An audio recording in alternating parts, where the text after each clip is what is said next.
গত পরশুদিন না, সরি গতকাল সন্ধ্যার সময় পেট্রোনাস কোম্পানি, এখানে তো টুকু সাহেব আছেন বোধহয়,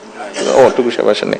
গতকালকে সন্ধ্যার সময় তাদের সাথে জুম মিটিং ছিল এবং জুম মিটিং এ তারা মোটামুটি ভাবে কথাবার্তা কমপ্লিট হয়েছে এবং তারা চেষ্টা করছে, যেহেতু তারা অলরেডি জাপানের সাথে 20 বছরের একটা কন্ট্রাক্ট করে ফেলেছে, কিন্তু তার ভিতর থেকেও তারা চেষ্টা করবে যত দ্রুত সম্ভব আগামী অক্টোবরের মধ্যে তারা আমাদেরকে সেইভাবে গ্যাস দেওয়ার চেষ্টা করবে যাতে আমরা আমাদের মিল ফ্যাক্টরিগুলোতে গ্যাস সরবরাহ করতে পারি।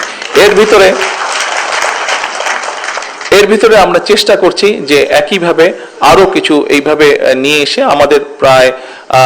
8টার মতন আমাদের বিদ্যুৎ কেন্দ্র আছে, যেই বিদ্যুৎ কেন্দ্রগুলোতে যদি আমরা গ্যাস সরবরাহ করতে পারি সাথে সাথে, তাহলে আগামী 3-4 ঘন্টার মধ্যে এগুলাতে যদি গ্যাস কানেকশন দেওয়া যায় 3 থেকে 4 ঘন্টার মধ্যে আমরা 4000 মেগাওয়াট বিদ্যুৎ আমরা গ্রিড লাইনে সংযুক্ত করতে পারবো। এটাও কিভাবে করা যায় সেটিরও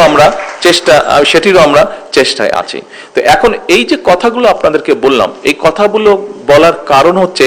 যে আমাদেরকে দেখানো হয়েছে কুইক রেটাল বা এটা সেটা অনেক কিছু করে আমাদেরকে দেখানো হয়েছে, একটা অবস্থা তৈরি করা হয়েছে যে হ্যাঁ সবকিছু ঠিক আছে, কিন্তু আসলে অবস্থা কোনো কিছুই ঠিক নেই। যদি ঠিক থাকতো তাহলে বর্তমানে আমাদেরকে এই সমস্যা পোহাতে হতো না। দেখুন, গ্যাসের কথায় আমি আবার ফিরে আসি। গত 17 বছর ধরে বাংলাদেশ পেট্রোলিয়াম কর্পোরেশনের একটি সংস্থা আছে বাপেক্স নাম, যাদের দায়িত্ব হচ্ছে যে বাংলাদেশে আমাদের কোথায় কি গ্যাস তেল কি আছে এই কূপগুলো তারা খনন করবে। গত 17 বছরে বাপেক্সকে একদম পঙ্গু করে বসিয়ে রাখা হয়েছিল, তাদেরকে কোনো কাজ করতে দেওয়া হয়নি, অর্থাৎ এটা সম্পূর্ণভাবে বিদেশিদের উপরে ছেড়ে দেওয়া হয়েছিল। আমরা আসার 1-1.5 মাসের মধ্যে আমরা সিদ্ধান্ত নিয়েছি যে বাপেক্সের জন্য আমরা 2টো